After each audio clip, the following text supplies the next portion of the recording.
Hey, welcome to episode 63 of the Gig Life podcast. I'm your host, Stevie Taylor. This episode is the highly anticipated part 2 and the conclusion of my chat with Australian drumming great Gordon Rytmeister. If you haven't heard part 1, well, you can go back and check that out. Now, before we get into it, please listen to this short service announcement from the Gig Life podcast. As I've always said, the Gig Life podcast is free to you. It always has been, and it always will be free for you to access the interviews and the related content at any time. But like anything else these days, the Gig Life podcast costs money to produce. Websites, podcast hosting subscriptions, travel costs to visit the guests for interviews, Wi-Fi and data costs, production equipment upgrades, as well as the time, of course. Now, if you see the value in the Gig Life podcast, if you would like to help, and of course, if you're able to, you can now donate.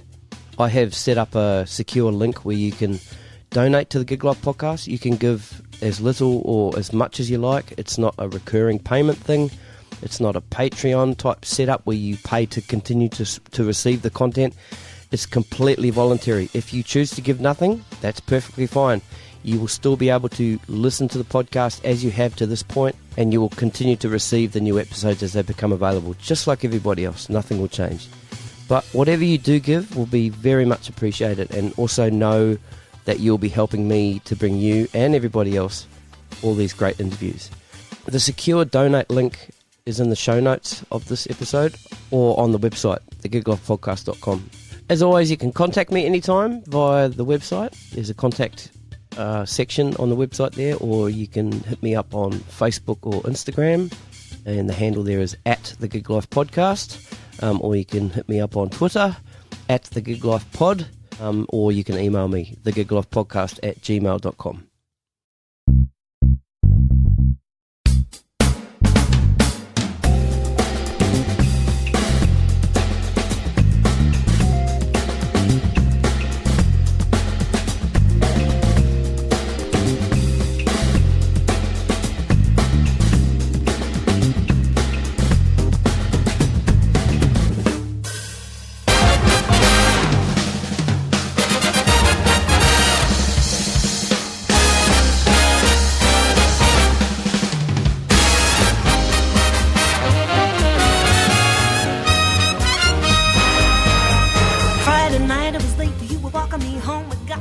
Now, okay, well, let's talk about, you've come back from the jazz side of things.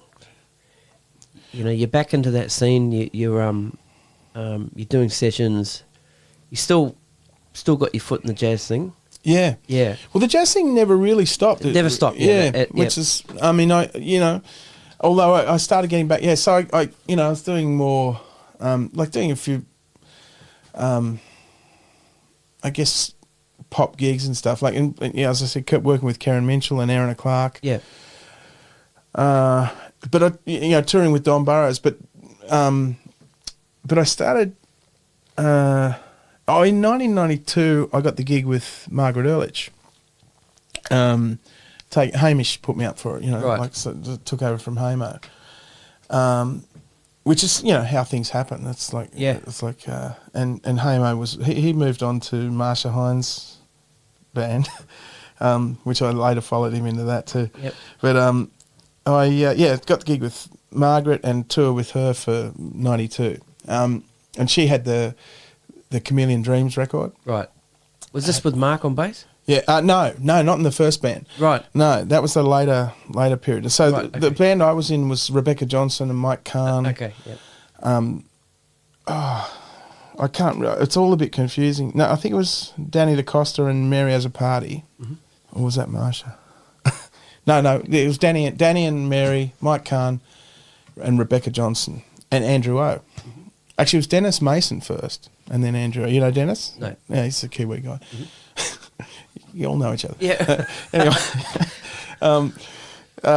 but yeah, then Andrew O joined the band, and so I toured with Margaret, and that was a great gig for me. I got to sort of see how the kind. She was a big artist at the time. Yeah.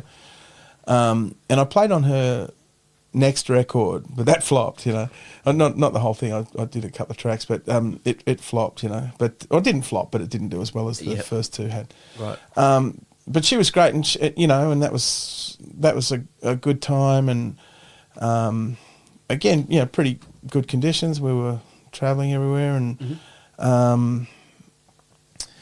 so I remember getting this call to do Monica and the Moochers, and I'm playing at least sort of 8 of the 10 piece band was all Deps, and Alex Hewitson was on bass. But I was not interested in chopping out, or I just was focused on the music. I suppose I was, it was one of the times I was putting the music first. Anyway, we played this shuffle,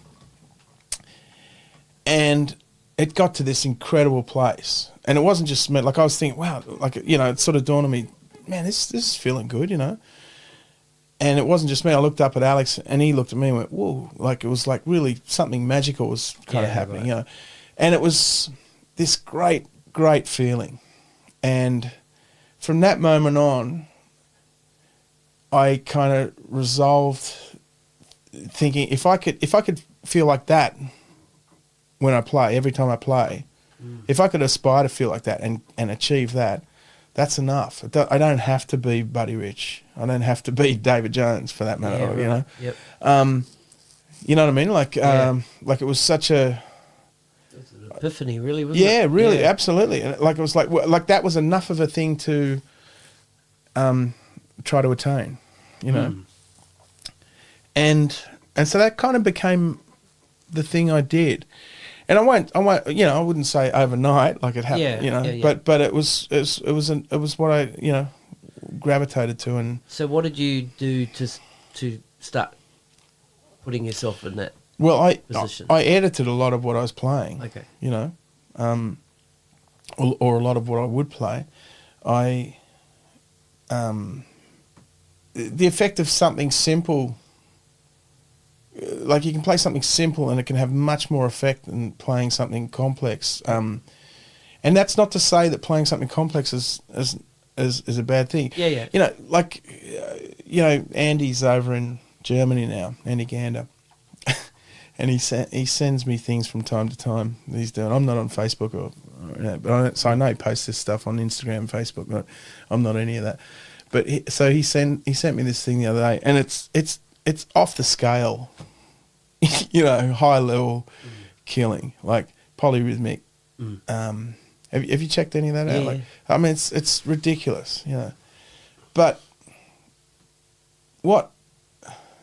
for me, what makes it so ridiculous is just how beautiful it feels. Like, and the touch and the groove, and the sound concept and the way he blends the sounds. It's so sweet. Like, he's got such a sweet spot he puts everything in. And that's what that's what's great. So I'm not like, it's not that things have to be simple, because that ain't simple, what he's doing.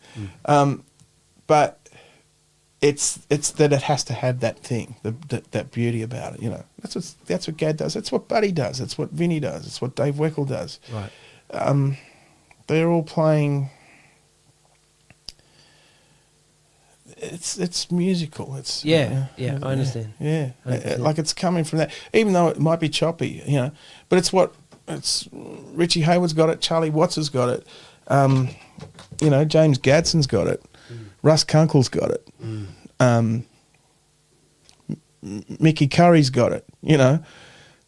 Like, everyone's got it who's good. I know what you're but saying. it's just that that's what all the great guys have. They had the pocket. Doesn't actually matter what they're playing. It's the intent and the pocket. So that's what you aspired to. That's the lesson I sort of learnt that day, and what I really want to achieve. I mean, I like a good drum solo as much as the next person, but unless it's doing that, it's not a good drum solo. That's for me. But so anyway, so that was a kind of epiphany moment for me, that I kind of changed my attitude. But so by this time I was I can't remember when that was. It's probably might have been like as early as 1990, you know. Right. But yeah, I think my psyche, like my mental state before that, I must have had enough of a thread of a groove to work, you know, because I was getting work. Yeah. But I can tell you, my internal mental thing was going, you know, okay, what cool thing can I play now, you know, and what can I follow that with? That'll. So that was the battle, eh? Eh? Trying to keep it in. Well, that was that was the you know the dark side talking, really. Yeah, the dark side. Yeah. You know, when James Taylor came out and with Steve Gadd one time, Bill Risby tells the story. Hamish Stewart said to him, they saw each other after the gig, and Hamish said to him, "That's what you get if you use your technique for good and not evil." He said, "You know, Nice. yeah." Yeah. Oh man, so yeah, that you know that was a great sort of eye opener and change of direction for me. So that, you know, but like I mean, it's not as black and white as all that. And I'm kind of running myself down, saying, you know, I was thinking, well, how can I do this? Because you know, as I say, like I always like John Watson and Mark Meyer and Hamo. You know, I really dug that. I really dug those guys playing pocket, you know, and so, you know, I always had that in there somewhere, but it mightn't have been front and centre in those early days, you know. Yep. So, but it was there enough to get some gigs. Yeah, that's you cool. know. But, you know, by the time I was touring with Margaret Ehrlich, you know, I guess I was on that path, you know, sort of, you know. And, you know, and I have to say the other thing that happened, you know, like I had Kerry on a couple of times. I really enjoyed hearing Kez. You know, he came back to Sydney, and I mean, I met Kez in Brisbane, and it was great. You know, we had I think, made us all more honest.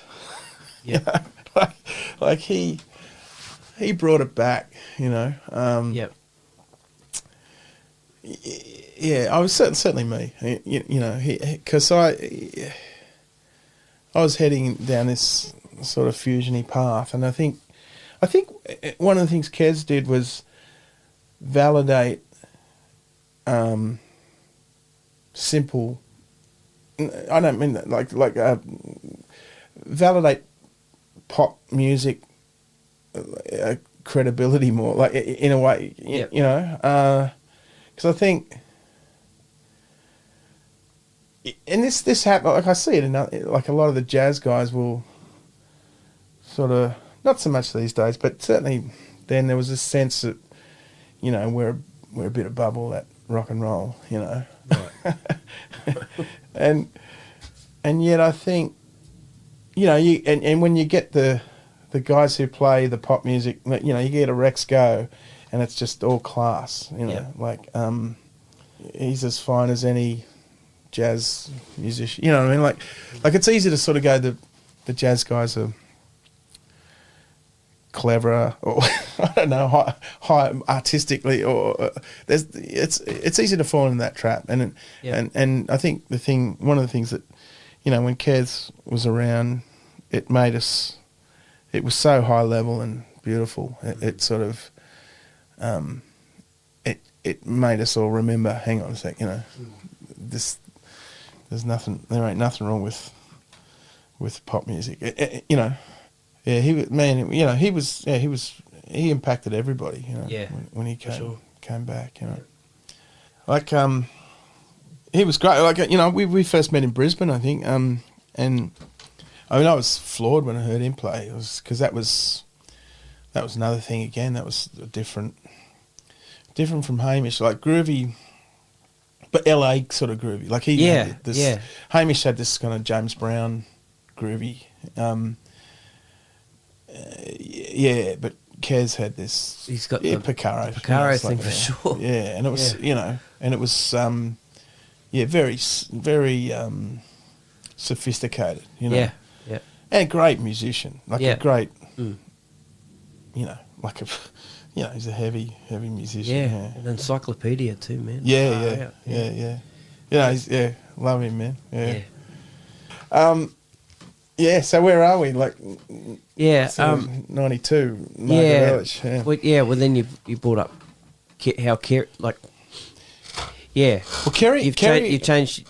Go on. Yeah, changed your concept. You're playing, but you still had that thing in your head, like I want to chop out, and then you saw Kerry. Well, yeah. Well, it wasn't that cut and dry. It wasn't so much. It wasn't just Kerry. Although, like, no, I'm just trying to bring you back, he gave it a yeah. I mean, but the thing, like, I was playing with Steve McKenna and Steve Hunter too. So I really compartmentalised gigs. Like, right. That was Steve McKenna and Steve Hunter and Dale Barlow. You play like that. Yeah, I was allowed to play like that, and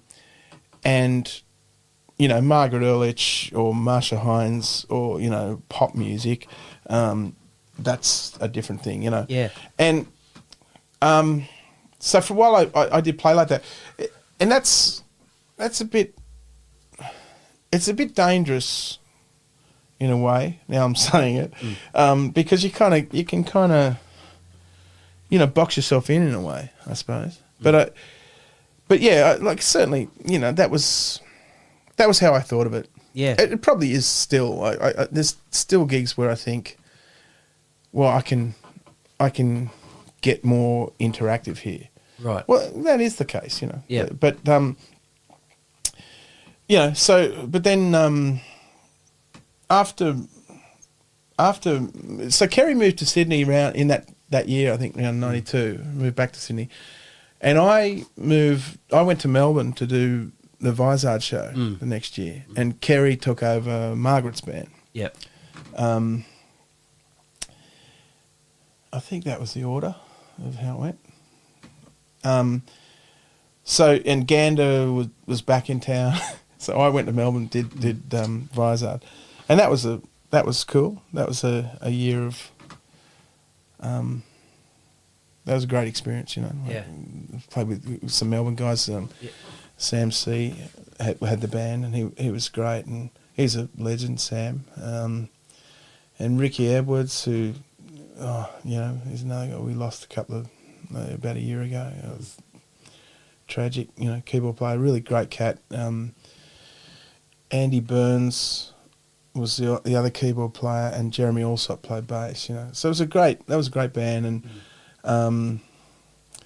not the TV band experience I was expecting, though. I have to say, because I'd grown up, as I say, watching Don Lane and Midday, and where they were sort of all reading cats. These cats weren't. It wasn't really a reading band. Or, I mean, they could read, but that wasn't how they went about things, or it wasn't how Sam went about things. Right.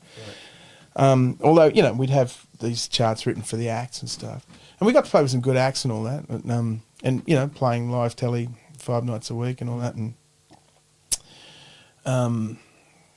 so that was all great. But TV's a lot of sitting around, waiting for you to go, Yeah.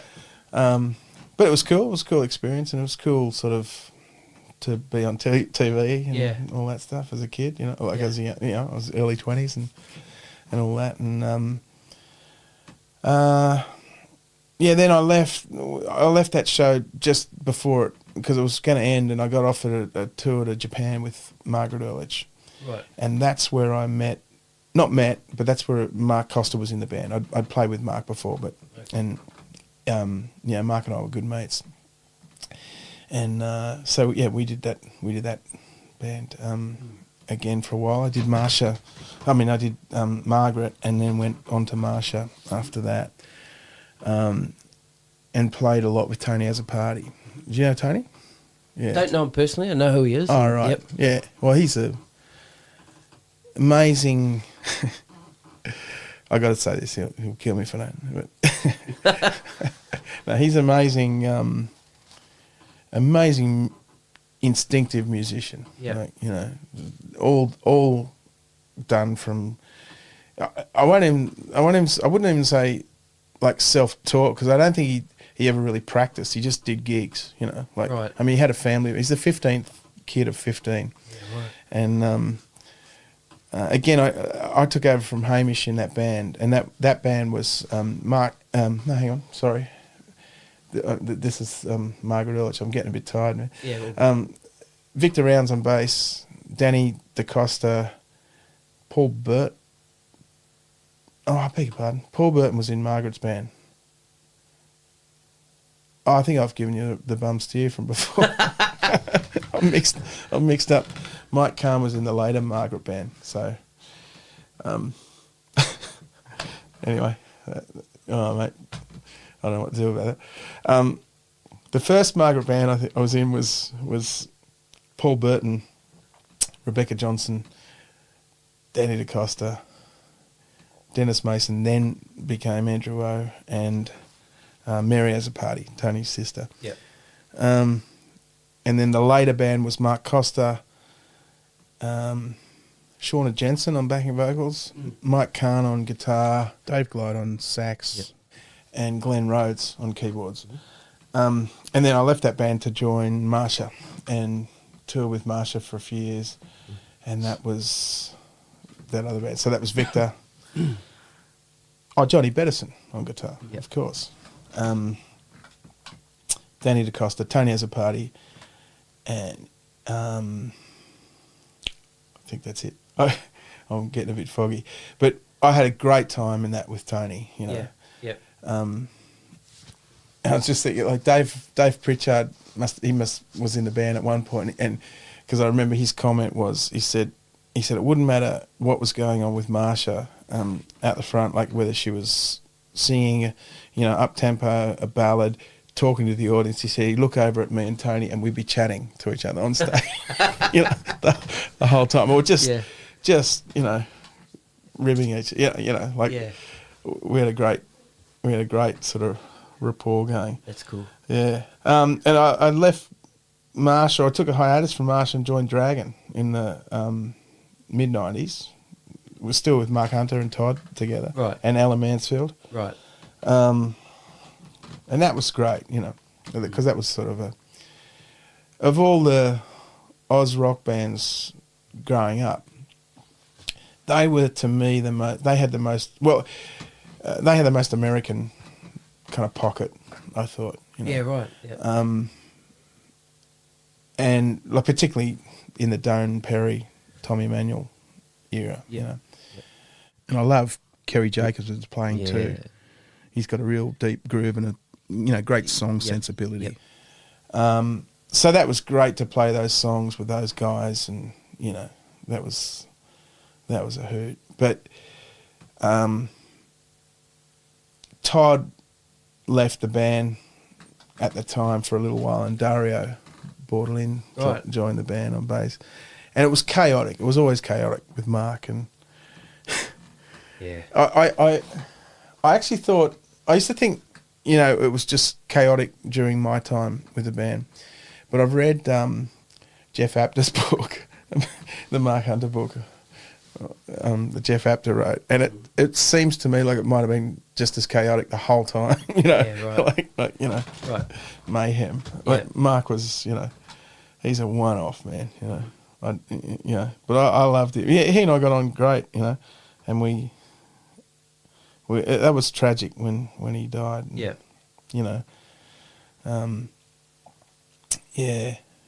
But I loved that band. I loved playing in that band, and that band had a, that was sort of ticking a box.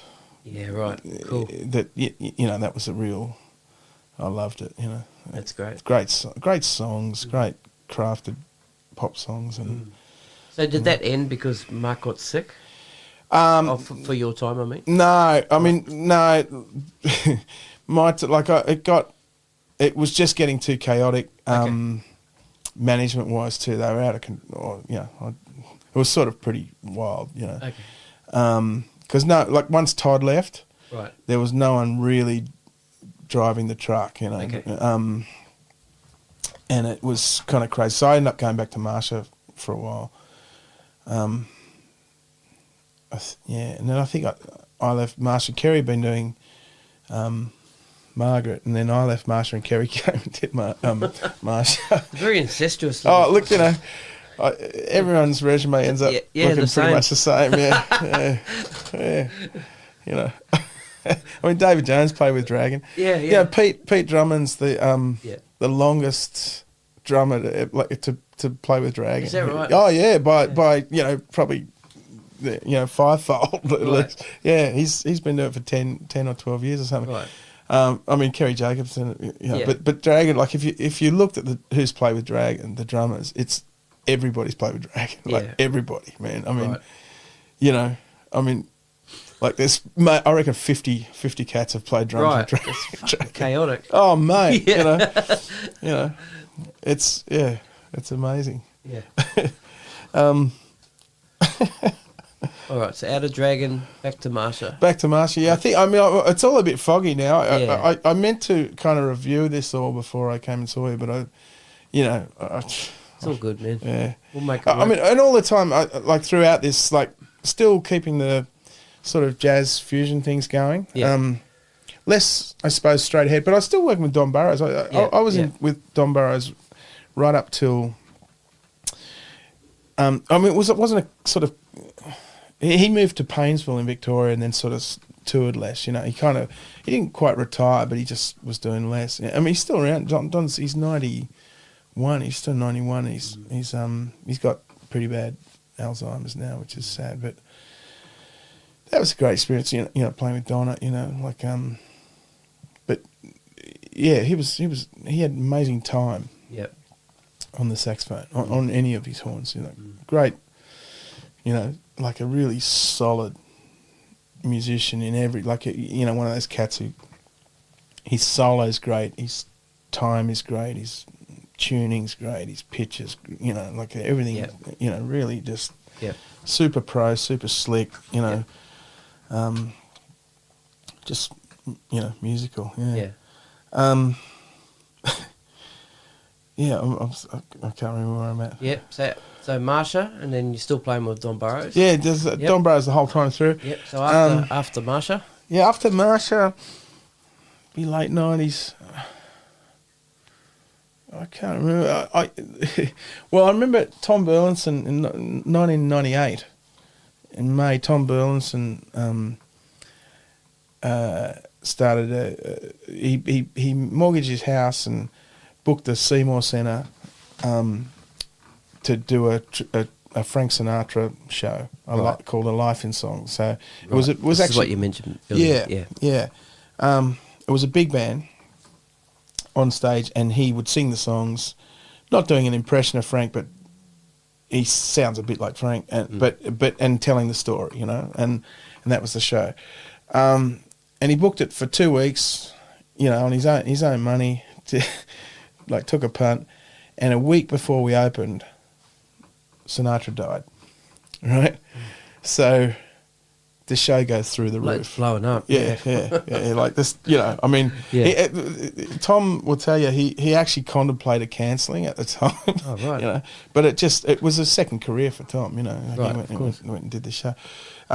So I think we did sort of like a long season in Sydney, and then he took it all around the country. We went to Canada with it, and went all over the place. And it was great fun. Like, I really dug Sinatra. It was great to play those charts, in a big band. I mean, I love big band. It's a great vibe. Do you play big band? No. I mean, it's a great feeling, And it goes all the way back to that experience with Mark Costa's dad, Right. Yeah. That sort of sent me on that path, really. There's nothing like the exhilaration of driving 18 cats, Yeah.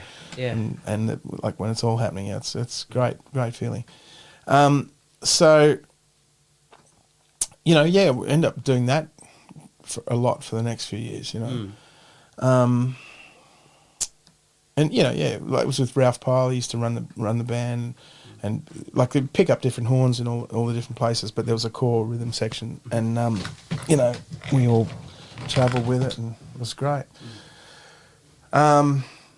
But it was a show, and it was a bit like it got a bit hard sitting through the monologue. I have to say, right. like the music was great, but the monologue was kind of hard work. But I did that for a couple of years, and then met my wife, and Emily's. I met her through her dad, who was Roger Frampton, who was teaching at the con. I'd played with Roger a bit over the years, and he got sick. He had cancer, and I was actually we met at it's just coming up for 20 years at the 10th of October at a benefit concert for Roger at the Basement, and I got up and played. And after it, Emily came up to me and said, "Oh, thanks for playing. I'm Roger's daughter," So that's where I first met her. And then about a month later, I went and visited Roger, who was pretty sick, and Emily was there. So that's how we met. It wasn't long. Like Roger died in January of the following year. That was of 2000. So I took advantage of her inner grief. This is that's now very public joke. Anyway, 2000. Yeah, we're in sort of early 2000s now. And then I suppose the next thing was Australian Idol. I was I knew when I went to the con. John Foreman was in the high school at the con. Right. He's a little younger than I am. So he was in the con high, and I'd been to Montreal Jazz Festival with John and Tony Azzo's in like mid-90s. We went over there, and Adam Armstrong on bass, and played, and John and I had worked a lot. We sort of hit it off at the con and worked a lot around town before John went to do Bert Newton in Melbourne, to do Good Morning Australia. And, he was sort of heading that way of the MD thing, Right. But so when Australian Idol happened, he had the gig, and he'd been living in Melbourne for a long time by that point. And he said to me, he rang me up and said, "Oh, are you interested in this thing? And who should I get?" He was out of touch with Cats in Sydney, and so I suggested the band. And in fact, this is another connection, was that I mentioned before, Emily, my wife's mum, was in TV. She had worked on Good Morning Australia and knew John really well. Right. So the other thing John said, he said, "Would Emily be interested in a gig on the show, sort of, musical assistant and all that?" So Emily and I both worked on Australian Idol for the first year, which was nice. And the second year, we had our first daughter, Mabel, was born. So she stopped. She only did the 1 year, but Idol went for 7 years. But at the end of we used to do this live tour at the end of the first couple of years. And that's all it lasted, because they got stiffed on the second year. But right. So we're touring, and we had one. It was the last night of the tour. We're on the Gold Coast room, and I got a call from James Morrison in my hotel room. And he said, "Are you working next week?" And I said, "Yeah, I've got some stuff on." Like I was, I've been away for a while. I was coming back to town. And I had a few bits and pieces on, but nothing glamorous, And he said, I'm here with Lalo Schifrin, who's the guy who wrote Mission Impossible, amongst other things, and Cool Hand Luke, and right. composer. He said, and we're playing with the Sydney Symphony this week, and it was Christian McBride on bass and Grady Tate playing the drums, and they'd been in Adelaide, and Grady'd suffered, it was some kind of memory loss thing. It wasn't a stroke, but he'd had some kind of thing where he just sort of didn't know where he was. So they're freaking out a bit. He said, "Well, look," he said, "I'll let you know." He's seeing doctors and stuff, but if you're happy to see if you can get out of your gigs, love you to come and play. Right, so it was, this is a thing called Jazz Meets the Symphony, right? And anyway, turns out Grady went back home, and so I got the call to do this gig. So I went and walked in, played with the Sydney Symph and Layla Schifrin and James and Christian McBride on the bass. Oh, yeah. I mean, man, like one of the best in the world there, man. That is a pocket. That is insanely great, And so that was so, and that led to, I did it again when he came out the next time, and then I ended up touring a bit. I've been to Europe a couple of times and stuff with Layla, and and that's like super classy stuff, like that was really comfortable touring. Yeah. So that was just a fortuitous thing, but sometime around that, I never know, but it would have been around 2004. I started working with James Morrison. By this time, Don had pretty much retired. Okay. And so I got into James Morrison's band, and I never quite know exactly when it was, because I started by just filling in here and there, and sure. then suddenly I was the guy, and I think that's how it works, Okay. Anyway, but so and the same at the other end. I don't know quite when I was not in the band, but it was about. Well, that was 2004. So I reckon it's about 12 to 14 years I was in that band. Yeah, right. And that was great. Like playing with James was. I don't know if you know much about James, but like he's just a one-off human, like extraordinary. Mm-hmm. At anything he cares to be interested in. Is that right? Yeah, just amazing. Like, just picks up any instrument and can play it, and right. Or he's into cars and planes. I mean, I got no interest in cars and planes and boats until he starts talking about it. Then they suddenly sound interesting. But he's a beauty. I just did a gig with him the other night, and I've got one on Sunday, but that's the first one's in a long time, but or in a year or so. But he's great, man. And so I got to play with him. It was James Muller on guitar, and Emma Pask and Phil Stack was the band, and Blaine Whitaker at first, but Blaine then moved to Hong Kong, so it became a quintet, and it was great. Again, comfortable, nice touring, and good gigs and lots of work, like. Did lots of stuff, some overseas, and a lot of Australia was great. And James always, you've got to rise to it. You've got to meet him.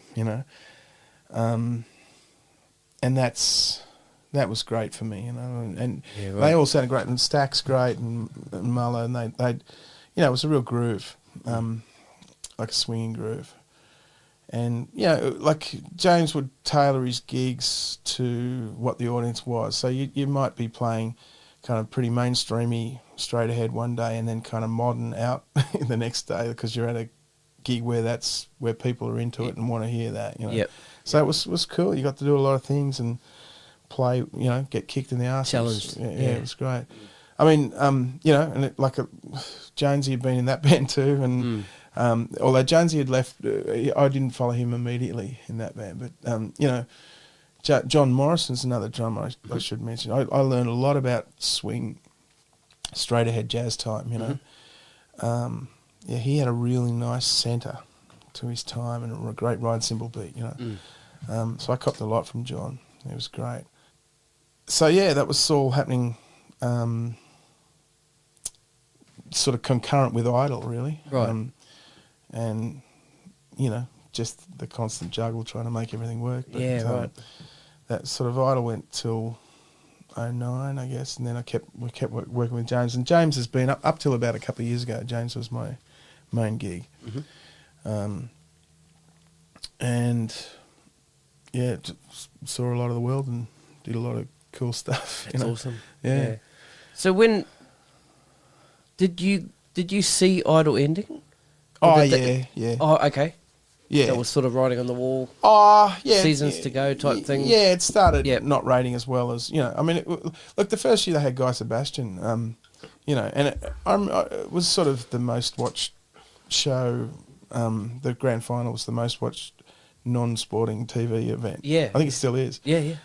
With Guy Sebastian, I was have a joke with Trout, you know, like it's outrated the voice, you know. Yeah. I spoke to Woz yesterday, man. Yeah. We had he's a great drummer too. Yeah. Warren, like, Yeah. great pocket and a funny, great cat, man. Yeah. You know. Yeah. But yeah, where was I? So yeah, it was great fun. Idle. Sorry, man, I've lost my train. No, it's all right. Yeah. Oh, did you see the writing on the wall? Is it, Yeah. Look, I did. Yeah, because it was rating. The ratings were going down, and Yeah. you know. So did you actively start looking outside Well, no, for something else, or no, it's never worked like that? Things have just always. Well, it wasn't even that. I mean, Idle was, you know, people think it was a full-time job. It was sort of 2 days a week, you know. Oh right. Yeah, like it wasn't, and only while the season was on. Yeah, of so course, it wasn't like it wasn't like. I mean, I was working with Steve Edmonds' band a lot, Yeah. a lot during that time, and, you know, and we, like his gigs. A lot of his gigs were, you know, Newcastle and Central Coast and Wollongong and all over the joint, you know. So I remember turning up to Idle pretty wrecked after a kind of late Wollongong night, and they were long days, the Idle days, you know. But yeah, it wasn't like when I was doing Idle, that was all. Like I was doing, like it was just a couple of days, and I was doing lots of other stuff during the week, you know, like sessions and all kinds of stuff, you know. That's cool. Like, Yeah. Because your profile obviously would have gone up a bit. Oh, from Idle, yeah, Idle, that was kind of, you know, I guess people saw that, but yeah, I've never really thought much about that. Yeah, you know? right. Yep. I mean, I'm not great on the old social media thing. I've got not on Facebook or Instagram or anything like that. I remember hearing your bass round table and Adam talking about it too. That's how I feel. Yeah. So I don't object to anyone doing it. I just don't feel comfortable. Sure. Kind of myself. You know? Yeah, right. Like, I just find it difficult. You know. Bill had something really interesting to say about social media and how it's almost like a drug, man. Like you're getting these blasts of cool stuff, and then, you know, you get this little hit out of it, and then you move to the next thing, and it's It's like an addiction. Well, you know, I mean, to be honest, I think I'm too sensitive to, you know, cop criticism. Like I find. I don't think you'd cop criticism. Oh man, but you know, from everything, you know, everything I see on Facebook and Instagram, and I mean, there's a lot of drummers groups. Right. Yes, I'm out of touch with that. Look, but you know, I got to say, like, I mean, I've been playing nearly 40 years. It would be late, you know, 38 years or something. And I look on YouTube and I see some cat who I think, man, this guy's pretty cool. And then you read the comments and go, this guy sucks. And there's like, and I'm like, wow, man, like, how do you must know a lot about it, because I've been playing a while and I reckon he's good. You know? Yeah. But it's not just like they don't like it. It's so vitriolic and kind of It's trolls, man. That's all they do. Dark, man. But you know, so like, you know, the internet's great, but it's given everybody the opportunity to sort of have their voice heard. Sure. And some people's how can I say it? I mean, some people I think have earned the right to have a stronger voice, you know, from virtue of experience, like real experience, like, absolutely. 'cause, you know, so I find that difficult, you know. That's cool. There's other cats, you know, like Pete Drummond's, great cat. I've just segued out of nowhere there. That's all good. Yeah. I mean, Pete Drummer mentioned was a Trout. Mitch Farmer, he's a great drummer. You know, I got a lot from him in the early days and now. And Jim Peace is another friend of mine who's a fantastic drummer, and he's a great educator too. And he studied a lot with Joe Morello in the States and brought a lot of that stuff here, and he's a big inspiration to a lot of cats. Yeah. You know, Gander, I lived with Gander for a year. Yeah. I had a house in Eastwood, and he moved in. It was so much fun, you know. Yeah. It was just constant, like, round-the-clock drums. And I mean round-the-clock, you know, we used to get up and you'd be talking about drums, and there'd be the pads all over the place, you know, like practice pads, and, you know, we have videos on, and, you know, like constant, you go to your gig, we each come back from gigs, and you know, go on like late, you know, it'd be like 3 o'clock in the morning, you're still talking about drums with pads out, you know, playing and stuff. Right. And then, but the joke became, I don't know if you know the Jim Chapin Advanced Techniques for the Modern Drummer. Do you know about the sequel, Advanced Techniques Volume 2, The Open End? Do you know about that? No. Oh, it's this big, thick book like this, and it's like about, you know, 3 inches thick, and it's got like a folder, and there's pages in it with rhythms written on them, with a cutout, so you can lay that page on another page, and have all these rhythms, these multiple rhythms playing it. So it's called the open end because it's the, you know, infinite combinations of rhythms against each other. Right. So the joke would be with Gander, you know, like we've been talking about drums since, like, you know, 9 o'clock this morning, you know, all day, watching videos, practicing, playing pads, listening to music, you know, they'd be like, oh, I'm going to bed, you go, you clean your teeth, and then I grabbed that book and I put it under my arm. I'd say, well, I'll see you in the morning, you know, and I've got the Jim Chapin book, you know. Like really. Yeah. Just, going to do a bit of practice now. That's classic. Yeah, it was funny stuff. Yeah. But it was great, man. It was the time, Pete Drummond used to come and hang out, you know, and there's a story which is always funny. I'd seen Pete play. Like Pete used to come and see gigs and stuff. And I remember doing it. We did a drum clinic at Sound Level in Ultimo, and Pete played, and he was beautiful, man. He's killing it, you know. And I saw him do this alternating flam thing, really quick alternating flams, you know. And it was something I'd never really checked out, you know, like, because I was kind of like into Tony Williams, the sort of flams the one way, you know. Right. Anyway, and we got talking. So Gander was living, and I was talking. Pete rang up. Gander's in his room practicing on the pads. He's on his room practicing, and Pete rings up, and we're chatting. And I brought up the alternating flam thing. I said, yeah, so what's the go with it? Like, you know, and he said, we were talking. I said, how fast can you do it? He said, 16ths at 140. And I went, okay, right. Anyway, we finished the conversation, and I went into Gander, and he's in there, and he's got the metronome on. He's got the pads. I said, just dial up 140 for me on the metronome. You know, it's like out here. I said, wow. He goes, what? I said, Pete Drummond reckons he can play alternating flams at 140 in 16ths, you know. He goes, oh, yeah, right. Anyway, so I go out, and 5 minutes later, Gander comes out. He goes, ring him up, get him on the phone. he goes, I've got a workshop that is. I've got to hear it. Yeah, I want to hear him. Yeah, let's see it. It's like, as if, you know, let's see it, you know. And so we ring him up, and there he goes. And Pete ends up playing these flams at 140 on his shoe. You know, and he did it at 140. Oh yeah, man. Yeah. But it was great because I could just picture Gander, like me going, 140 and walking out, and Gander trying these flams at 140. Get him on the phone. Yeah. I need verification. Yeah.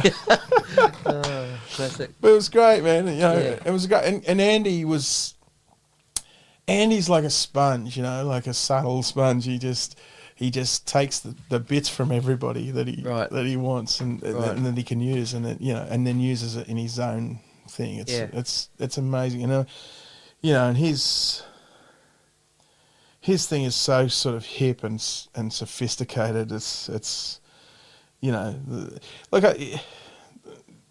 I think, like I look back and think about cats who are the real leaders, you know, and you know, Jonesy's obviously one, and Virgil and Andy are all guys who really have their own voice and have developed it, you know, to a high level, you know. Right. Yeah. I mean, the danger of saying that is I'm leaving people out, but yeah, I think it's sort of unarguable. Like Andy's, it's so gorgeous, you know, when you hear it. And yeah, I mean, I had less to do with Virgil, Yep. just because he was in Melbourne.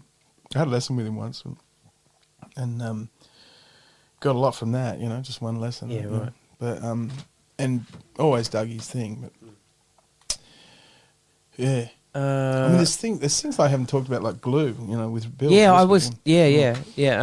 You look at, yeah, you know, it was about. I mean, my joke about the band was, you know, because when they you know, the classic line when bands would break up was that they'd break up because of their musical differences. Right. But my joke was that Glue formed because of their musical differences. Yeah, you know? right. But, yeah. But look, yeah, that was a cool thing. We had this band, and it was Pete Northcote, Victor, me, and Bill, and we played. We used to play at the Harborside Brasserie a lot, and you know, once a month, and get good people, you know, good numbers down there. It was great, great vibe, and it was all original music, and the music was all, well, about 90% of it came about from jamming at my place and then going, all right, what if we take that bit and stick this? So the songs, the tunes as a result were kind of hybrids of everybody's input. Right. And I think that was the band's strength. It was that it was, you know, had a bit of, like, you know, Victor had the funk thing, Bill had the hip chordal thing. Yeah. Peter had the rock power thing, and I was sort of the drummer. Come on, man. I sort of did my thing, but I think that was, you know, like I'd say things like, why don't we, why don't we play that same thing and then play it again in 7 there or something, and like, so, you know, cool. like that'd be my contribution, be sort of a rhythmic, you know, angle on things. And you know, it was great because, and the tunes were interesting, and people dig it. Was sort of was kind of cool. Was sort of, I mean, I look back, I kind of call it teenage boys music a bit, you know. Oh, yeah. Well, Jim Kelly, you know, from Crossfire, I remember talking to him a few years ago, and I said, "What are you listening to? What are you into?" He said, "I'm really finding myself interested in music that women will listen to," and I know what he means. It's like not stuff that, you know, all the muso, like, right, you know, I gotcha. 18-year-old boys get down and check out. It's like stuff that's kind of got melody, and you know, there's something to hang on to other than the kind of virtuosity of it, I suppose. Right, I gotcha.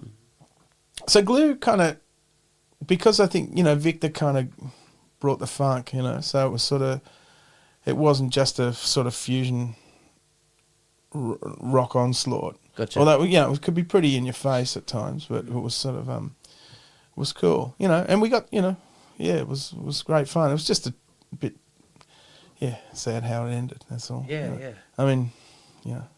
And how long were you guys going for? Yeah, that's hard to. It's all a bit foggy. I was really mortified when it finished. I was, you know, okay. And Pete pulled the plug on it, and I was down on Pete for doing that. And I remember saying to him, you know, just do me a favour, and because I said, just do me a favour and don't rule out the possibility of you know, you being wrong or something, like, you know, like, and you know, anyway. Any chance of maybe doing it again? going round again? I don't know. I you never say never, because I mean, I got, you know, what I'm going to say was that at first I was very keen for it to go, and I know Victor's into it, but in more recent times I'm kind of not interested now. Like it's like I've sort of moved on myself, but I guess, you know, I'm kind of coming around to a point going, oh, you know, well, whatever, why not? We've found ourselves all on gigs where we're like on other people's gigs. That's cool. And it's funny, you know. Yeah, yeah, Like, right. Victor sent me, because when I did Victor's episode, right, he sent me a piece of music, which was Glue. Yeah, really. I can't remember if it was a live thing or. All right. Something. Was it any good? It was great, man. Was it? Yeah, really good. Okay, yeah. I mean, you know, I don't know. It was all pretty frantic. I kind of, I don't know if I play the same way now. You know what I mean? Yeah, right. Yeah. I had great times with Steve McKenna playing fusion, and also Steve Hunter. But like you know, I played with those guys in the early '90s, and then had some kind of years gap, and then played with them again. Well, you're playing with Steve now, aren't you? I'm playing with Steve again now, and it's very different now.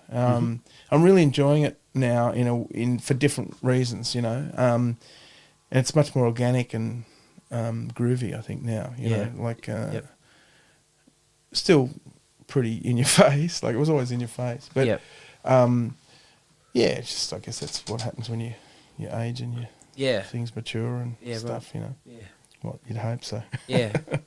Steve's a champion. He's an artist, man. He's a real artist. You know, he's not the guy you're going to get to do a pop session or something. You know. Yeah, I understand. But he's got his thing, and it's strong, and he's developed it, and he's stuck to it, and you know it's great. You know, I really have a great admiration for Steve and what he's done, and you know, I'm digging playing with him. I'm digging playing with the band Mac McMahon, and it's great. So you've played with Leon a fair bit over the years. Yeah, a lot. Yeah. So when was that first meeting? And well, I mean, I remember seeing Leon back in the '80s when I was in high school. When I was sneaking into the basement, and he had a band with Dave Jones and Sam McNally, and I think Tommy Emmanuel. There were various lineups of it, but one was called the Inevitables and one was called the Invincibles. And that was, I think that's sort of the first time. And when I was sort of, you know, hanging out with David, Leon would often be on sessions and stuff like that. So I remember him from back then. But I did sessions with him, jingles and stuff. And then we did a lot of, well, you know, we've done a bunch of records with different people. And it's, you know, he's great in the studio situation. He's amazing. Like he's sort of, he's a big picture guy and like so much experience and machine-like time. And I mean that in the best possible way, like precision, you know, precise and fat and groovy sounds, like everything even, you know, like it's just your dream, you know, to play with, like. Yep. But I mean, you know, there's a lot of great cats I love playing with for different reasons, you know. Yep. But Leon's very structured and organised, and everything fits, you know. Everything sort of slots in. Mark Costa's the same, you know. They have this. That's the marrying of the parts. It's not just a free-for-all. It's like you said, it's the big picture. Yeah. Big picture players. Yeah. Mm. Oh, and I like to think, you know, I like to be like that, you know. Yeah, yeah. And there's this great interview with Gad on one of the YouTube channels, and they ask him about what's a groove, and he said, a groove's an agreement, you know, and he said when things start to lock in and line up, that's when they start to feel good, you know. And I mean, I have that's been my experience. You know, when it's all lined up, that's you can't beat it. You know. Yeah. And it does, you know, doesn't matter if it's simple or complex. If that's happening, that's good. You know. Right. That's the feeling you want. You know. So you know, that's like cats like that. Yep. Like Leon and Mark and Dario Heavies. and Victor. Yep. You know, all the good guys. Yeah, they're playing. They're wanting to play with you. You know. Yeah. I remember Adam Armstrong was a great bass player. He lives in the States now. He's been there for a long time, and all the drummers like playing with Adam. But I know all the drummers didn't put the pocket in the same place. But Adam had this way of finding the pocket with whoever you're with and making that sound solid. You know. Yep. Yeah. Yeah. And that's, you know, I guess that's what I try to do. I'm not trying to dictate a pocket, but I want to marry it up. You know. I know what you're saying. You know, you're talking highly of these guys, but you know, there's people out there that are talking just as highly of you. I know you kind of shrug to it, but it's true, man. Well, yeah. Thanks. And I was because you do some sessions for Stefan. Over. Yeah. Yeah. Right. So I asked him, you know, about his experiences with you, and he said you just know music. Oh, okay. That's You've nice, got great sounding drums. You're good to the clients. And he said the reason he uses you simply is because you know music. Yeah, Not just because you're a drummer, but, you know. Well, that's lovely, you know. Yeah. And Steph's a great cat. I met Steph actually on some sessions, but then we played together in Doug Parkinson's band. Yeah, because he with plays Leon keyboard, and, doesn't he? Yeah. Leon and Dave Longo, and that's a groovy band. That's you know, those guys are all time guys, you know. Yeah. I like, you know, and they all do that. We're all.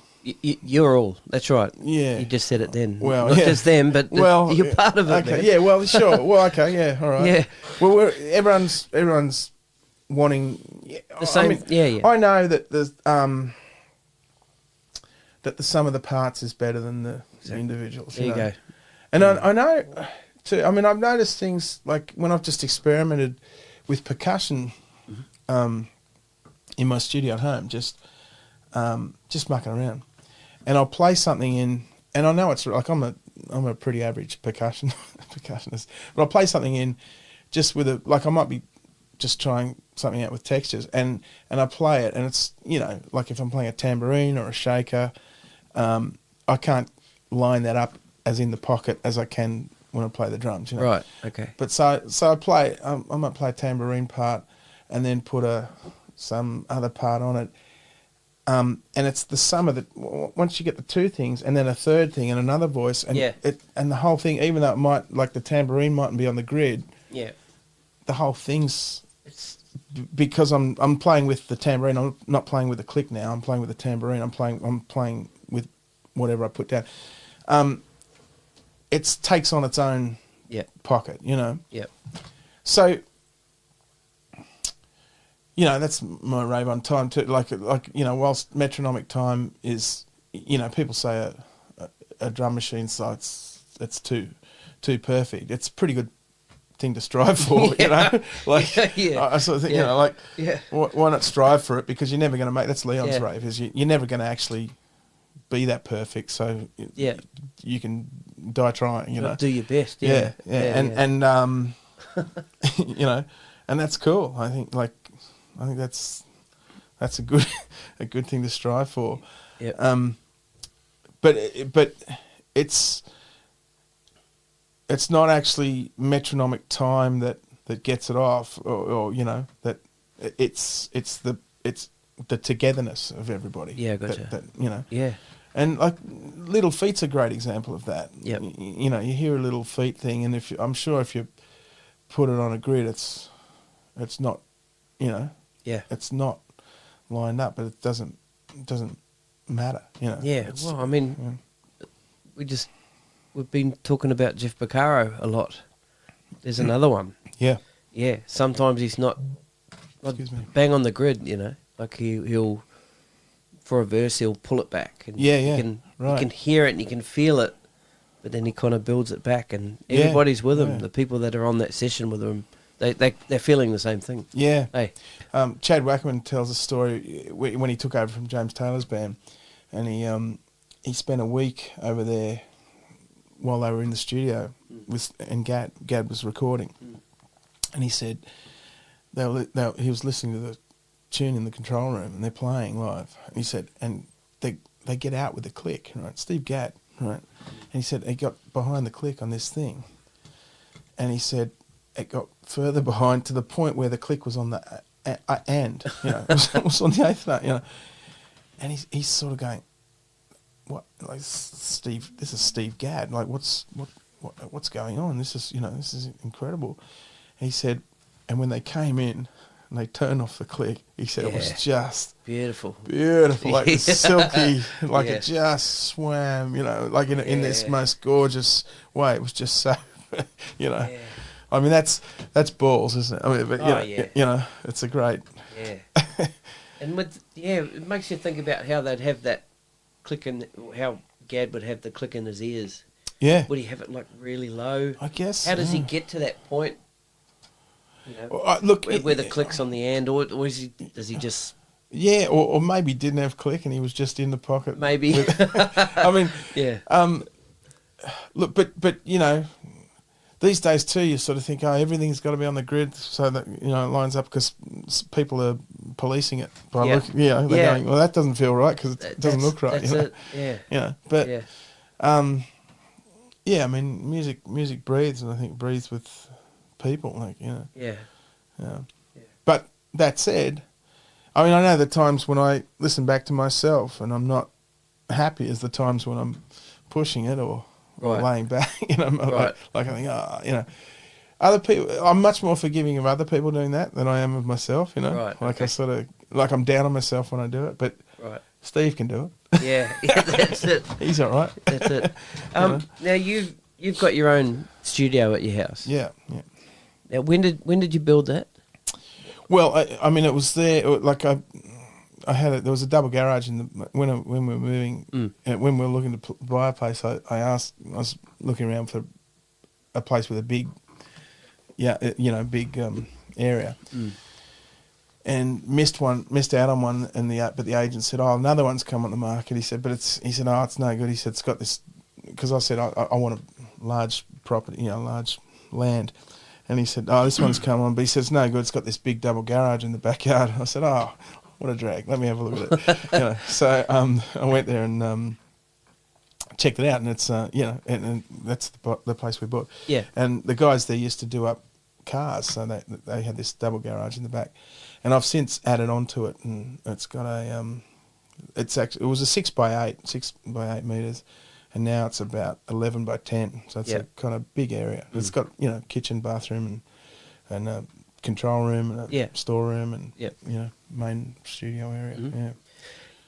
When you built that studio, did you have in mind recording, or do you just wanted a place where you could go and play your drums? And the reason I'm asking that is, did you see us? Because you guys were doing a lot of sessions and stuff, and I'm not sure if this was about the time where studios were starting to close and remote recording started to kind of come on the scene. Were you kind of starting to be proactive with that and thought you'd set yourself up?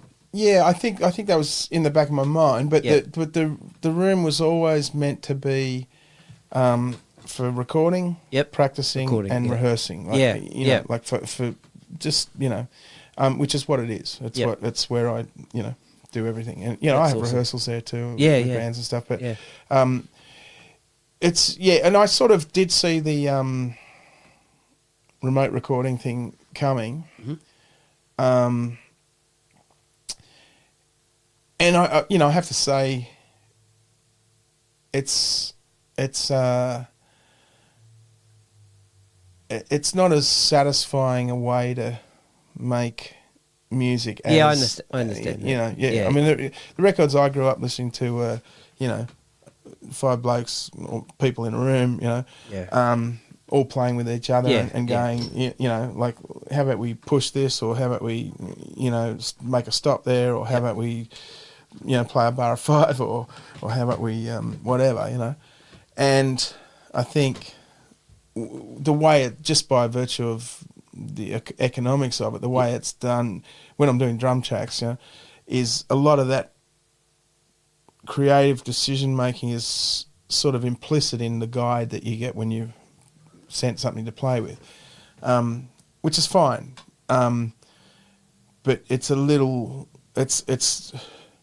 you're never going to get the swagger, of course, of a groove with cats playing together. Yeah, yeah. I think that's a given. I think everyone kind of gets that. I think what I was, with my question, sort of wondering, did you see the writing on the wall in the industry, and you wanted to kind of set yourself up? I wouldn't. No, I don't think I saw the writing on the wall for the big studios as much as I thought. Oh, this is another way I can do stuff. Another way, like right. This might be a way that I can do some things. But I didn't. Yeah, I mean, there's because that's early in the pit. You got onto that early. Yeah. You did. Yeah. Yeah. I mean, yeah. But I'm a computer guy, but I'm not. Yep. I'm not. I'm not mad. I'm not a mad engineer. Like Stefan and Dave Longo, are really great friends of mine, and they're mad for it. Like they're sound guys. They're guys who, they know gear. Like I've got good gear, and I've got gear that works, and I've got some nice pre's, and I've got nice average mics. I haven't got super expensive mics, like they're standard studio mics that, Yep. I mean, they're not cheap. They're not cheap, but they're just standard mics, and I got some nice pre's. I think the pre's are that's the money. And, I'm working on Pro Tools now. I was on Digital Performer, but okay, I'm working on Pro Tools now, which is a much more streamlined system for me. Right. Although I did love Digital Performer was really quite musical. I really dug the sort of way it interface. But right. Pro Tools does everything you need to do, and right. I'm not as quick at getting around it yet. But that's what I'm using. But yeah, it's all. I'm not. I don't have that patience to try every sound. 20 mic positions, right. move it 2 centimetres and see what that's like, Right. And also because I'm, if I'm engineering myself, I'm in and out of the control room, Right. So, but people, most people like the sounds I'm getting, like that's good. they say, so they're pretty into it, yeah. Do you still practice? Mm. Mm-hmm. Yeah. And what's your intention with your practice? Is it a maintenance type practice, or are you always looking for new systems, or you know what I'm saying? Eh? Yeah. I spend a lot of time thinking about music, and I think so. It's less physical now than there's less physical work now than I have done in the past. But I'm juggling a family of with 3 kids and a wife doing a PhD, and we're okay. We're doing all right, but it's a juggle, as you know, anyone with kids, knows. Like your time's not your own. Yeah. And any time I spend on the drums, I could be spending with the kids. If it's outside of school time or whatever. So, I'm certainly not doing the hours that I have done in the past, but I do practice on a pad. Like I do a lot, try to get a bit of pad stuff, just keep my hands kind of going. I know Amelia was talking about carpal tunnel, and I've Yeah. I've had that. I've got. Oh, that. you have? Yeah, had it for years, and but I've just always played through it, just like shook it out. Like I can shake it out between a song, But like if I play on the pad, it keeps it away. It Right. a little bit. Makes it less frequent. And so I've really enjoyed Bill Barkman's stuff. Bill Barkman's. No. Yeah, he's a drum line guy in the States, and a great educator, and he's got a lot of great packages, but he's got a book called Stick Technique, and it's just the exercises in it are so sort of simple and obvious. You think, how come I haven't come across this before? Or didn't think of it myself. Like it's so kind of beautifully simple. And it's great, but it's like all those cats are doing, like all the drumline guys do that stuff, Right. But he's a real guru of it. He's great. And yes, I dig doing his stuff. As I mentioned, I'm playing with James Morrow this week. And I'm always aware that James could call a fast tempo, Right. at any given time, So whenever I've got something like that coming up, like I'll brush up on my up-tempo jazz, I got to play with Wynton Marsalis, Yeah, I read that. and it was incredible. And it was Matt McMahon and Phil Stack and myself, and we didn't meet him or have any conversation with him till minutes before we went on. Yep. But we thought, let's get together and we'll so we practiced together, and we knew, he played Cherokee really fast, and he likes it on brushes, he likes a lot of brushes, and so we rehearsed, we practiced it, and we were just second guessing things he might call, and sure enough, we got there and he called it. So, but that, so I kind of was nice to get my fast brush kind of confident, like that kind of, so I practice things, not in the consistent way that I used to, but like if I can get some time in the kit, I'll just work through some stuff,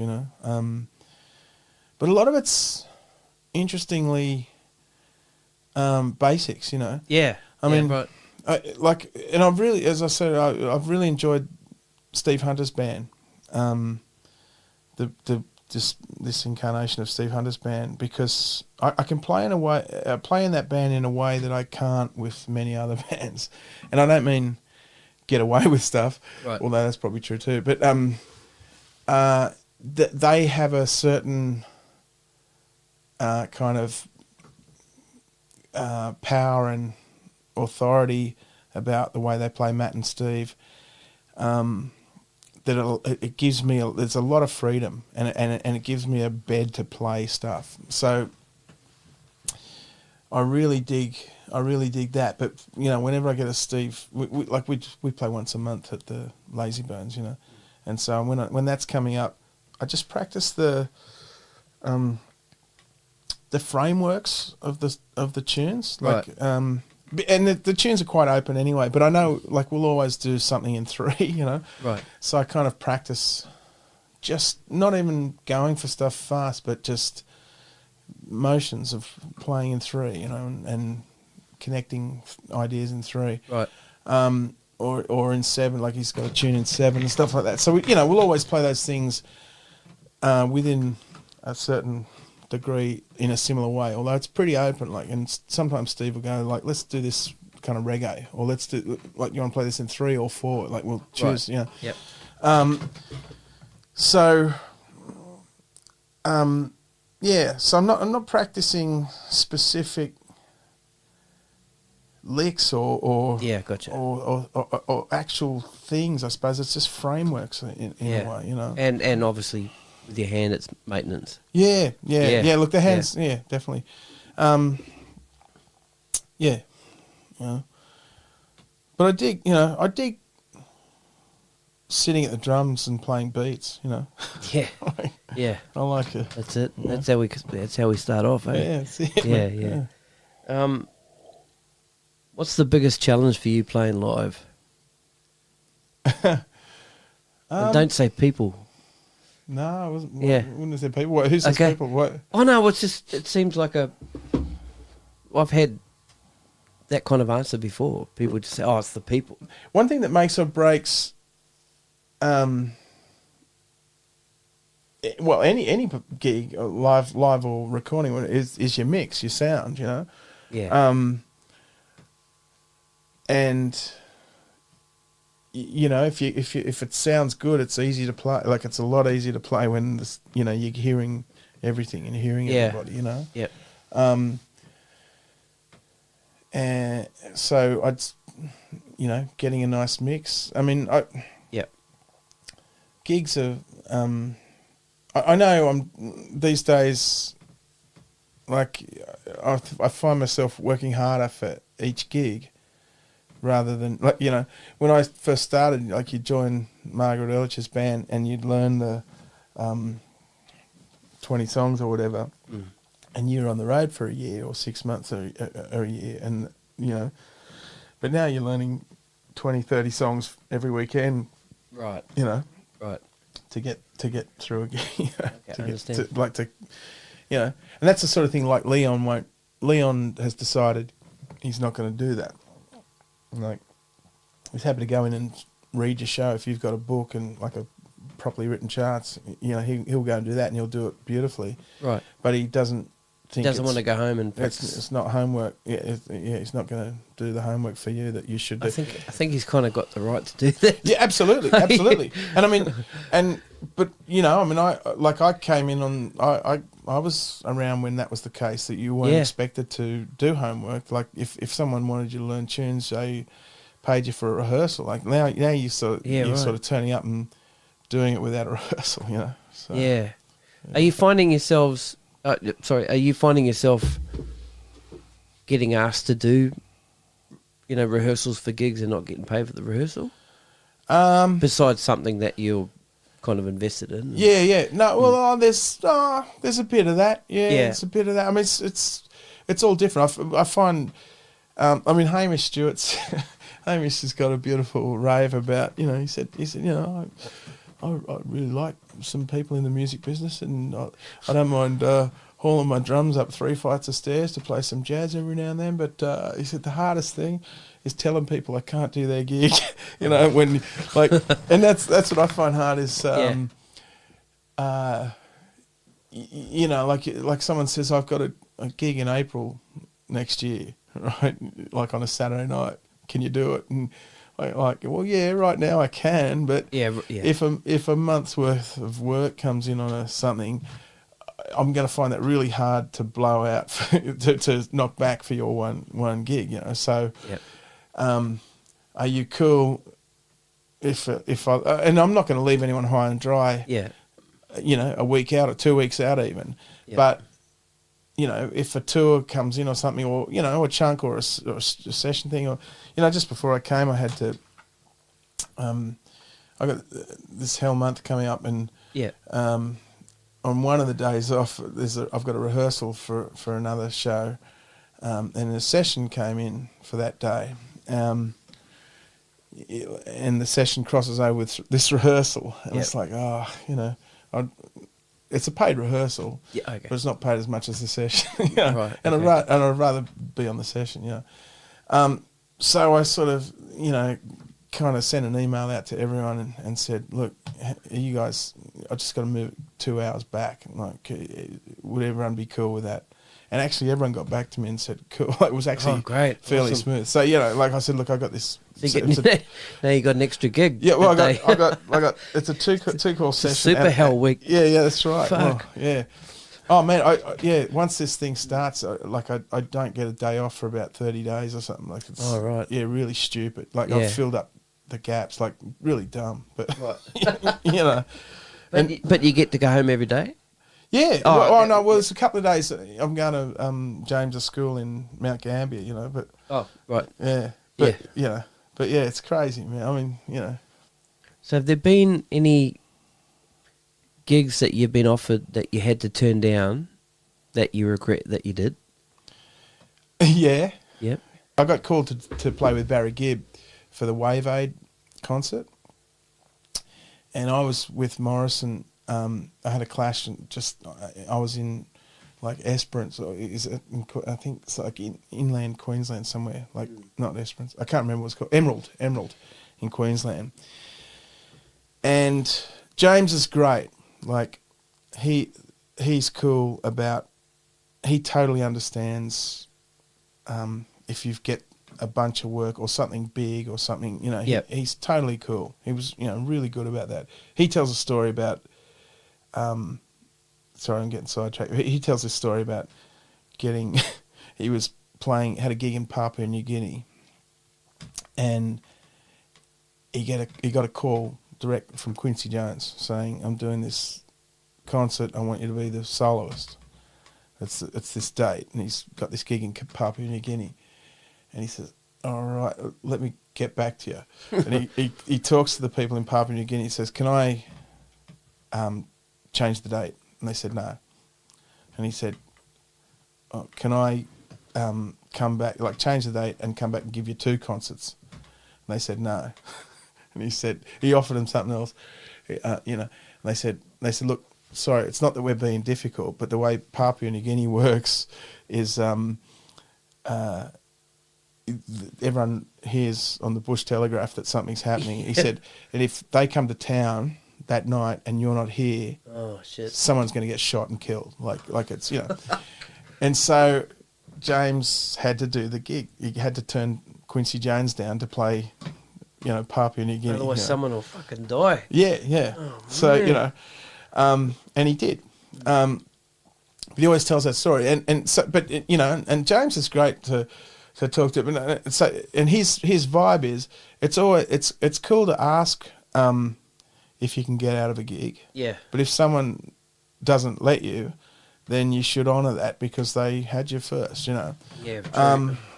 So, yeah, but it's always tricky because, you know, sometimes there's stuff you want to do. Anyway, James would have let me off the gig, but they'd booked the flights to Emerald, you know. Right. And in hindsight, what I should have done was just burnt the flights and paid for someone else to go, you know. Right. Okay. To play with James, someone that he'd be happy with, but you know, done it. But I didn't sort of think that quick, or you know. But then we were coming back from Emerald, and Phil Stack was on bass, and he'd been asked to do it as well. You know, this Wave Aid gig with, and we come back, and it's all over the news. Wave Aid, Barry Gibb singing with Olivia Newton-John, and the crowd's going mental. And there's like thousands, 50,000 people going mental. And that's the gig where we were going to be on, and we got a photo of us like with our arms around each other, looking at it, you know. Now I put a question out to my millions of Instagram followers. Do they have any questions for Gordy? Yeah, right. So now, Tim Firth. Right. How has The Office influenced your playing and general outlook on life? See, I need to come up with a witty David Brent reference, you know. Yeah, bro. Leave that one with me for a minute. You know. Yeah. How's The Office? I think going? that's probably the reaction he was after. Just, yeah. Well, just say, well. Now, Paul Derricott. Yeah. Yep. What's your favourite shuffle? I don't know. You mean as in, like, what song has my favourite shuffle, or what's my favourite He shuffle just to wrote play? favourite shuffle. Yeah, I mean, I mean, it's like anything that feels good. I don't rate things one over another, I suppose. Yeah, right, okay. I remember, Picaro talks about Rosanna and getting it from Home at Last and Babylon Sisters and Fool in the Rain. Yeah. And being the Zeppelin guy, I remember when Rosanna came out, that's how old I am, I remember when it came out and hearing it and going, oh, he's got that from Bonham, Really? Yeah. Wow, yeah, cool, man. Because it was, I could, but not in a bad way, but that's the Bonham. Yeah, it's the Bonham thing. Yeah. But yeah, I mean, they're pretty hard to go past. The Fool in the Rain and Lido Shuffle's a good shuffle. Yeah. Rosanna's a pretty. Well, good that was shuffle. the first shuffle, wasn't it? That's the first shuffle. Yeah. That was my first shuffle. Yeah. I saw Paul the other day on a plane somewhere. Yeah, awesome. Joe Acaria, are you free this Friday? Now, Paul has also asked, what's your approach to staying relaxed while playing so intensely? Well, I don't know that I am. I mean, I'm not relaxed like Davy Jones, Yeah. He's proper relaxed. I don't know. I do see see things in myself playing, and it certainly looks more relaxed than I am internally in my head. I reckon, right, okay. What's my approach? I mean, look. I think I guess if you can cover, if I have fewer unknowns when I'm going into play, and that's easier to do in pop music than improvised music. So, like, if I know an arrangement, if I know where it's going, I can relax knowing I know what's coming up. So I guess that might be part of it. It's a good answer, that. Yeah. Right. But in improvised music, you don't know what's going to happen, and that's the beauty of it too. But I guess having enough artillery or facility to be able to accommodate what's going to happen. That's a hard one to answer, but I think I guess knowing as much as I can about the music beforehand is helpful. Good. That's good. Yeah. And one more from Paul. Yeah. Because those are my only 3 Instagram followers. No, I'm just kidding.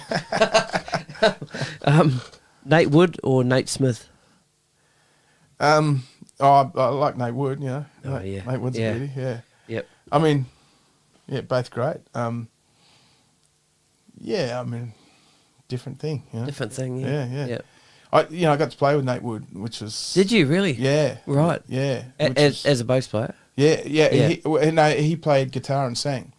So he came out with this knee body with Nate Wood, right? Yeah. Yeah. Let's cut that bit out. I was just thinking, God, have I got the wrong Nate? Because he's one of the followers on the Is he really? No, I don't know. Probably not. Don't think so. Right, you better clean this up. I got to play with Nate Wood. He came out with knee body, but he came out a week early, and with Sean Whalen and his wife played bass, he played guitar and sang, and Sean played keys and I played drums, strangely. But it was fantastic, man. He was very cool and great songs, great guy, great musician, and he it was funny because he sent me the stuff out, and I sent him, like, I hadn't met him, I just sent him an email and said, we're just all on email. And I said, how attached are you to your parts on the record? Like, is it open a bit or, Yeah. And he wrote back and he said, completely unattached. He said, you can do whatever you like. and to the point where when they got here and we had a little run through in the afternoon, he said, one guy just played it like a free thing, and they just went with that, like they just go with whatever people do, and it was very cool, like great, and the song stood up, because it's and.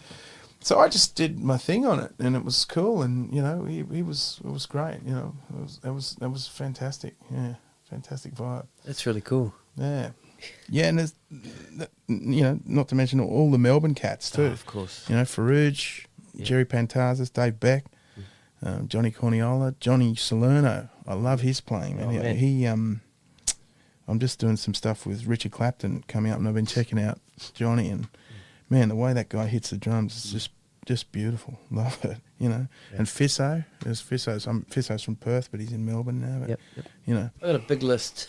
Yeah, I'll get to them all. Yeah, I mean, all these guys I've changed subjects again, but all these cats have, had an impact and continue to, and but I'm pleased to have mentioned Mark Meyer, because he's I want people to know about him. That's cool. Like, I love the guy. Had a big impact. Okay. Yeah. Well, I'll definitely look into him, and yeah, man. Yep, that'd be cool. He's a class act. Because the other thing with this Pure Gold gig. Sorry, I'm off course, man. All right. But the other thing with the Pure Gold is it's a house band, but they intersperse it with self-contained bands. So Dragon sometimes do it. So often it's Pete, and in the encores I get Pete up to play, and we play double drums and all that stuff. Cool. It's great fun. But Mark Meyer was on with Moving Pictures one time, so I got to play with Mark, which is nice. But I remember like watching him play What About Me, and there's the drums are only in the middle of that, for about 16 bars or whatever it is, or towards the end, And I'm watching Mark, and all the way through he's tapping time on his leg, and it's not subtle. He's generating time, not playing, but he's hitting his leg with the stick, and it's generating a pulse in the band. And I thought, I thought, that's the thing that always got me. It's this lust for time, for controlling time. It was beautiful. That's cool, man. Yeah, man. That's Mark cool. Meyer. I'll be checking him out. Yeah, he's a boss. Yeah. All right, Gordon Rytmeister, thanks so much, man. Thanks for having me. Bloody man. pleasure having you here, man. Oh, you're a champion. Yeah, I love sweet. what you do, man. It's great. Thank you, brother. Yeah. Yeah. Awesome. It's a great thing. Cheers, Gordy. Thank you. Later, bro. See ya.